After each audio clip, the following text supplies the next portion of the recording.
Hi boys and girls, Miss Bradshaw here again for writing today. So yesterday we made a list of 3 or 4 seed story topics, and you chose one of those and you started writing a little bit about it.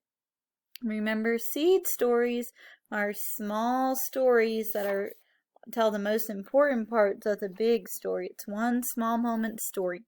So yesterday we talked about the difference between watermelon stories and seed stories.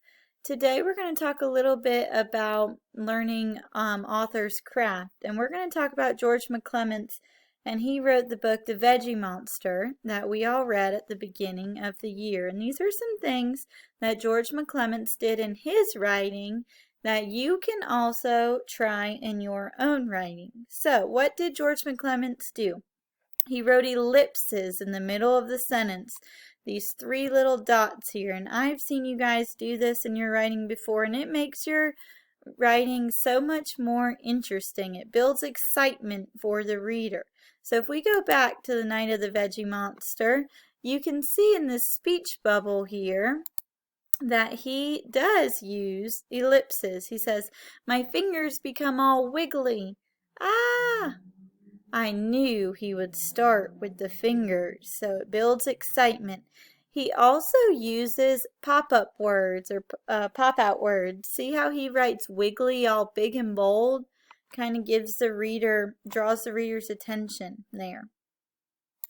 Let's see, in the next page, he uses pop-out words again. As the pea rests in my mouth, my eyes begin to water.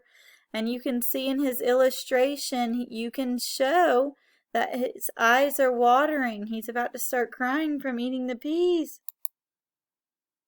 We'll look at one more page. My toes twist and curl up in my shoes. That's a new one. So the author George McClements is showing us the actions of the character. Using small steps. His toes are twisting and curling using action words. Okay.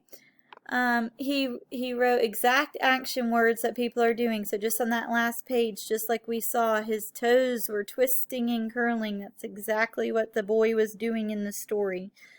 And he also wrote some words that pop out. And we saw that. Your words can pop out in speech bubbles. They can pop out in your writing. So I want you to try to add some of these things to your story today, your small moment story that you were working on yesterday. You're going to add a little bit more to it today. And here's the one I wrote. And I tried to use some of these things from today also. So I'm talking about my trip to the aquarium. Okay, now I'm not going to talk about my whole day at the aquarium because that's a watermelon story. I'm just going to talk about seeing the jellyfish at the aquarium. So here we go. I went to the Georgia Aquarium with my 2 sisters and my mom and dad. We were so excited when we got there. I couldn't wait to see all the different kinds of jellyfish. When we got to the jellyfish tank, I was jumping up and down, so excited to see them over the crowd's head. So I tried what Miss Mindlander talked to us about last week about showing how the character is feeling or what they're thinking. So we know that I'm feeling excited because I said I was jumping up and down. Just as I had a good view, there's those ellipses again, I'm trying to build excitement. A giant jellyfish with long, clear pink tentacles drifted by.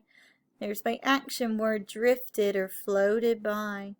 I was thinking this was the coolest thing I had ever seen. So now today when I go back and write, I need to go back and I need to add some more pop-up words, and I need to write my story step by step until I get to the end. This is only the beginning of my story. Can't wait to read your writing. Happy writing, friends!